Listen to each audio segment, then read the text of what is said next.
Hello दोस्तों, मैं SP सहाय आपके YouTube channel SP climax academy पर सभी का तहे दिल से स्वागत करता हूं। दोस्तों, अगर हमारे चैनल पर फर्स्ट टाइम विजिट कर रहे हो तो चैनल को लाइक करिएगा, सब्सक्राइब करिएगा और अपने दोस्तों को शेयर कर दीजिएगा।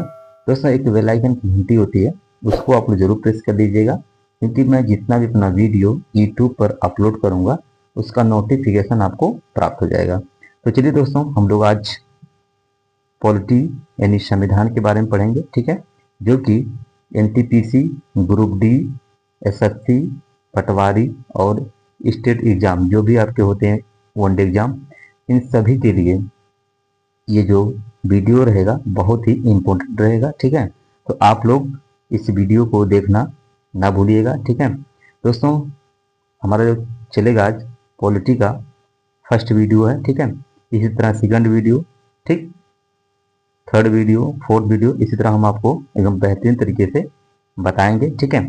देखिए, हमारा जो पहला रहेगा संविधान सभा के बारे में बहुत बेहतरीन तरीके से एकदम बेसिक रूप से पढ़ेंगे। दूसरा आपका है कि संविधान के विकास का इतिहास पूरा पढ़ेंगे, ठीक है। तीसरा है प्रमुख समितियों के अध्यक्ष, ठीक है। इन सभी को पॉलिटी 1 में हम लोग बेहतरीन तरीके से पढ़ेंगे, ठीक है। देखिए दोस्तों, ये मेरा टाइपवर्ड है, इतना आसान तरीके से कोई नहीं बताएगा, ठीक है। ये हमारा टैगवर्ड है, इतना आसान तरीके से हम आपको बताएंगे कि आज तक कोई यूट्यूबर इतना बढ़िया से नहीं बताया होगा जितना बढ़िया से मैं आपको बताऊंगा, ठीक है। बस आप लोग वीडियो को ध्यानपूर्वक पढ़िएगा, ठीक है।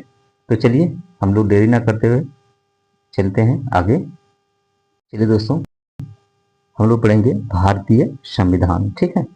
भारतीय संविधान के विकास का इतिहास। संविधान किसी भी देश का कानूनी दस्तावेज है और किसी भी देश का संविधान उसकी राजनीतिक व्यवस्था का वह बुनियादी सांचा या ढांचा निर्धारित करता है जिसके अंतर्गत उसकी, ठीक है, जनता शासित होती है, ठीक है, यानी कि जनता उस पर शासन करती है। देखिए, लिखित जो संविधान आपका है वह भारत का है और अलिखित जो संविधान है वह किसका है? ब्रिटेन का है, ठीक है। पहले है 1773 में रेगुलेटरी एक्ट, फिर उसके बाद 1935 में भारत शासन अधिनियम और उसके बाद लास्ट में है आपका है 1946 में कैबिनेट मिशन, ठीक है। आइए आगे हम लोग पढ़ते हैं। चलिए, कह रहा कि 1773 ईस्वी का रेगुलेटरी एक्ट यानी कि 1757 की प्लासी की लड़ाई और 1764 के बक्सर के युद्ध को अंग्रेजों द्वारा जीत लिया जाने के बाद बंगाल पर ब्रिटिश ईस्ट इंडिया कंपनी के शासन हो गया और इसी शासन को अपने अनुकूल बनाए रखने के लिए अंग्रेजों ने समय समय पर कई एक्ट पारित किए जो भारतीय संविधान के विकास के लिए सीढ़ियां बनी। पहला आपका है रेगुलेटिंग एक्ट के तहत 1774 ईस्वी में कोलकाता में एक सुप्रीम कोर्ट की स्थापना की गई। कहाँ पर दोस्तों? सुप्रीम कोर्ट की स्थापना कहाँ पर की गई? कलकत्ता में, ठीक है। इस समय तो 1774 ईस्वी में रेगुलेटिंग एक्ट के तहत की स्थापना की गई, जिसके पहले मुख्य न्यायाधीश कौन थे? तो पहले मुख्य न्यायाधीश आपके एलिजा हेम्पे थे। ये दोस्तों क्वेश्चन बार बार पूछता रहता है, ठीक है। तो आप इसको ध्यान रखिएगा कि मुख्य न्यायाधीश उस समय कौन थे? एलिजा हेम्पे थे, ठीक है, समझ गए। चलिए आगे चलते हम लोग हैं। दोस्तों देखिए, इसके बाद 1935 का भारत शासन अधिनियम। पहला इसका है कि भारतीय संविधान के बहुत सा भाग इस अधिनियम से लिया गया है, ठीक है। दूसरा है कि इसी अधिनियम द्वारा म्यांमार को भारत से अलग कर दिया गया था, ठीक है। इसको म्यांमार को, ठीक है, भारत से अलग कर दिया गया था, ठीक है। तीसरा कह रहा है कि इसी के अंतर्गत भारतीय रिजर्व बैंक की स्थापना की गई, ठीक है। इसके तहत 1935 के तहत जो भारत शासन अधिनियम था उसके तहत क्या किया गया? म्यांमार को भारत से पहले अलग कर दिया गया था। फिर कह रहा है कि इसके अंतर्गत भारतीय रिजर्व बैंक की स्थापना भी की गई थी, ठीक है। बात समझ में आ गई? आप देख रहे होंगे मैप में देखिए आप लोग, ये है आपका म्यांमार, ठीक है, ये आपका भारत है, ठीक, ये आपका म्यांमार है, जिसे पहले बर्मा कहा जाता था। ठीक है, क्या बर्मा। ठीक है, चलिए आगे हम लोग चलते हैं दोस्तों। अब हम लोग पढ़ेंगे 1946 ईस्वी में कैबिनेट मिशन का गठन। ठीक है, कह रहा कि जुलाई 1946 ईस्वी को, इस समय जुलाई 1946 ईस्वी में कैबिनेट मिशन के तहत भारतीय संविधान के निर्माण के लिए संविधान सभा का गठन किया गया। संविधान सभा के सदस्यों की कुल संख्या कितनी थी दोस्तों? तो 389। ठीक है, जिसमें इन्होंने 3 भागों में इसको बांटा था। पहला आपका है 292 ब्रिटिश प्रांतों की प्रतिनिधि थे, इसमें 93 देशी रियासतों के प्रतिनिधि थे, और चौथा आपका है दोस्तों 4 चीफ कमिश्नर थे। ठीक है, तीसरा जो आपका है 4 चीफ कमिश्नर थे। ठीक, आइए एकदम आपको बेसिक रूप से आगे बताएंगे हम। ठीक है, आप लोग सिर्फ धैर्य बनाकर अपना रखिए। ठीक है, और वीडियो को जितना हो सके अपने दोस्तों को शेयर कर दीजिएगा। ठीक है, और चैनल पर अगर पहली बार है तो चैनल को लाइक कर दीजिए, सब्सक्राइब कर दीजिए, और अपने नात रिश्तेदार दोस्त जिसको भी चाहते हैं अपने बहुत अच्छा मानते हैं उनको शेयर कर दीजिए। ठीक है, और उसको शेयर करिए जो स्टडी करता हो। ठीक है, ऐसा नहीं कि किसी भी यहाँ फालतू जगह भेज दीजिए, उसका कोई मतलब नहीं है। ठीक है, ऐसी जगह भेजिए जहाँ इस वीडियो को पढ़े कोई बच्चा तो उसके लिए भविष्य में काम करे। ठीक है ना, चलिए आगे हम लोग चलते हैं दोस्तों। अब हम लोग आ गए हैं संविधान सभा। ठीक है, संविधान सभा जो है इसको 3 भागों में बांटा गया था। 9 दिसंबर 1946 और 11 दिसंबर 1946, 13 दिसंबर 1946। 9 दिसंबर में क्या हुआ था? 9 दिसंबर 1946 को पहला है संविधान सभा की प्रथम बैठक हुई थी। ठीक है, क्वेश्चन पूछता है दोस्तों कि संविधान सभा की प्रथम बैठक कब शुरू हुई थी? तो आप बताएंगे 9 दिसंबर 1946 को। ठीक है, आगे देखिए, करक सभा के सबसे बुजुर्ग सदस्य जो थे वो थे डॉक्टर सच्चिदानंद सिन्हा, को सभा का अस्थायी अध्यक्ष चुना गया था। ठीक है, अस्थायी अध्यक्ष नहीं, अस्थायी अध्यक्ष चुना गया था। तीसरा आपका है कि मुस्लिम लीग ने इस बैठक का बहिष्कार किया था। मुस्लिम लीग जो था इस बैठक का क्या किया था दोस्तों? बहिष्कार किया था। 11 दिसंबर 1946 को क्या किया हुआ था? तो डॉक्टर राजेंद्र प्रसाद को संविधान सभा का अस्थायी अध्यक्ष चुना गया था। ठीक है, इसका मतलब कि 9 दिसंबर 1946 को, ठीक है, सभा का अस्थायी अध्यक्ष किसे चुना गया था? तो सच्चिदानंद सिन्हा को चुना गया था। अगर वही क्वेश्चन पूछेगा कि अस्थायी अध्यक्ष किसे चुना गया, माने कि संविधान सभा का अस्थायी अध्यक्ष किसे चुना गया, तो वो थे आपके डॉक्टर राजेंद्र प्रसाद। किस सन में? तो 11 दिसंबर 1946 में। ठीक है, ये आपके इंपोर्टेंट क्वेश्चन हो गए। अब देखिए 13 दिसंबर 1946 को जवाहरलाल नेहरू ने सभा के समक्ष उद्देश्य प्रस्ताव पेश किया और इसी के साथ संविधान बनाने की कार्रवाई शुरू हुई। तो क्वेश्चन पूछता है दोस्तों कि उद्देश्य प्रस्ताव किसने पेश किया? तो कौन किए थे? तो किए थे जवाहरलाल नेहरू ने। ठीक है, चलिए देखिए दोस्तों, सभी क्वेश्चन मोस्ट इंपोर्टेंट है। ठीक है, इसको एकदम स्टार से भर दीजिएगा। ठीक है, कितना इंपॉर्टेंट है ये आप समझ गए होंगे। ठीक है, तो आप लोग इसको बेहतरीन तरीके से समझिएगा।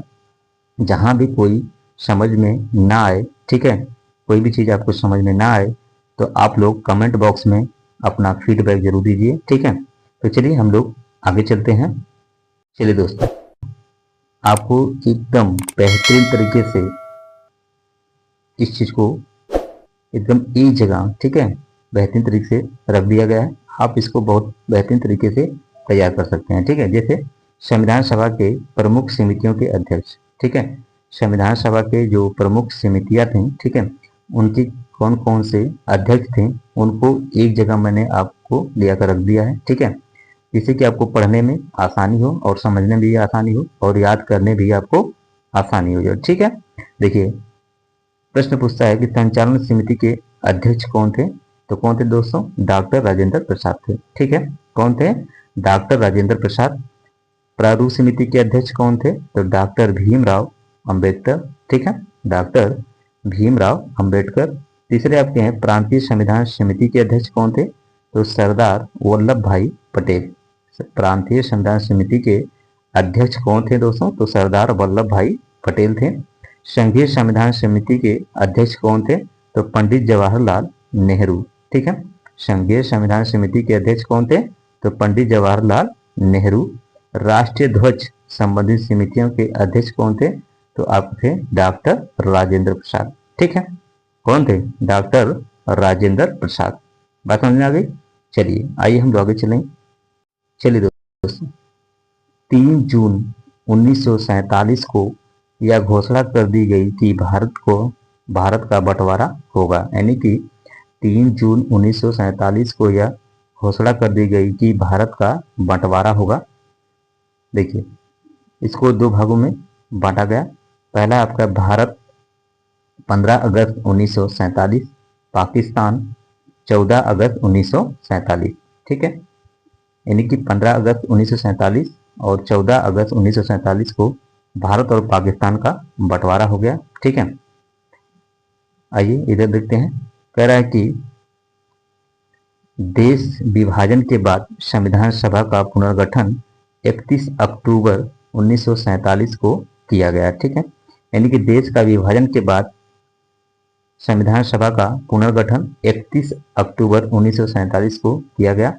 इसमें सदस्यों की संख्या कितनी थी दोस्तों? तो 299, जिसमें कि 229 प्रांतीय सदस्य थे और 70 जो दोस्तों थे वह देशी रियासतों के सदस्य थे। ठीक है, आइए आगे हम चलते हैं। चलिए देखिएगा कि दुनिया भर के संविधान को बारीकी से परखने के बाद बाबा साहब भीमराव अंबेडकर ने भारतीय संविधान का मसौदा तैयार किया। 26 नवंबर 1949 को भारतीय संविधान की पूरी तरह से तैयार हो गया। ठीक है, यानी कि 26 नवंबर 1949 को भारतीय संविधान पूरी तरह से तैयार हो गया और इसे संविधान सभा द्वारा पारित कर दिया गया। 26 नवंबर को संविधान दिवस मनाया जाता है। दोस्तों, ये बहुत ही मोस्ट इम्पोर्टेंट जो भी कर लीजिए, ये क्वेश्चन जो बहुत ही इम्पोर्टेंट है। ठीक है, क्योंकि आए दिन सारे एग्जाम में, ठीक है, ये प्रश्न पूछता रहता है कि संविधान दिवस कब मनाया जाता है। ठीक है, तो कब मनाएगा दोस्तों? 26 नवंबर को। ठीक है, 26 जनवरी 1950 को भारतीय यानी कि भारत में संविधान लागू कर दिया गया और भारत एक गणतंत्र देश क्या हो गया? बन गया। यानी कि 26 जनवरी 1950 को भारत में संविधान लागू कर दिया गया। ठीक है, पूरी तरह से संविधान क्या किया गया दोस्तों? लागू कर दिया गया और भारत के को क्या कहा गया? गणतंत्र देश बन गया। ठीक है, अब बात समझ में आ गई। चलिए हम लोग आगे चलें। चलिए दोस्तों, कि संविधान निर्माण की प्रक्रिया में कुल 2 वर्ष 11 महीने और 18 दिन लगे हुए। ठीक है, कितने दिन लगे? 2 वर्ष 11 महीने और 18 दिन लगे। संविधान के प्रारूप पर कुल 114 दिन बहस हुई थी। कितने दिन बहस हुई थी दोस्तों? तो 114 दिन बहस हुई थी। संविधान के निर्माण पर कुल मिलाकर कितने दोस्तों? 63,96,729 रुपए खर्च हुए थे। जब संविधान बना तो इसमें कुल 22 भाग थे। कितने दोस्तों थे? 22 भाग, 395 अनुच्छेद यानी आर्टिकल और 8 अनुसूचियां थीं। ठीक है, ये कब कब बताया गया है? जब संविधान बना था। ठीक है, चलिए आगे देखिए। वर्तमान समय में संविधान में 22 भाग हैं।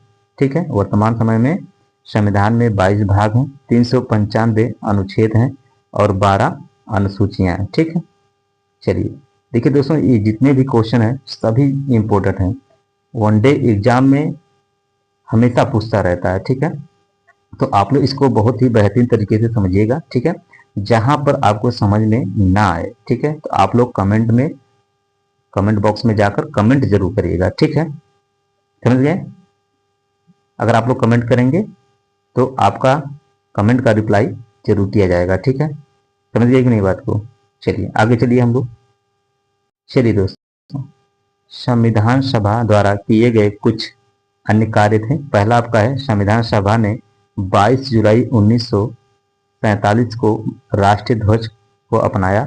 ठीक है, दूसरा है कि 24 जनवरी 1950 को राष्ट्रगान को अपनाया गया था। समझ गए? देखिए सभी क्वेश्चन कितने बेहतरीन तरीके से बताया जा रहा है, ठीक है। एकदम आसान तरीके से आपको बताया जा रहा है। और ये जो क्वेश्चन जितने भी मैं बता रहा हूँ सभी कहीं न कहीं किसी न किसी एग्जाम में पूछे गए हैं, ठीक है। तीसरा आपका कह रहा है कि 26 जनवरी 1950 को राष्ट्रगीत को अपनाया गया था, ठीक है। बात समझ में आई? समझ गए? चलिए आगे हम लोग चलते हैं दोस्तों। चलिए कह रहा है कि स्वतंत्र भारत का पहला मंत्रिमंडल 1947 को, देखिए इसमें कौन क्या थे इसके बारे में आपको डिटेल से हम बताएंगे, ठीक है।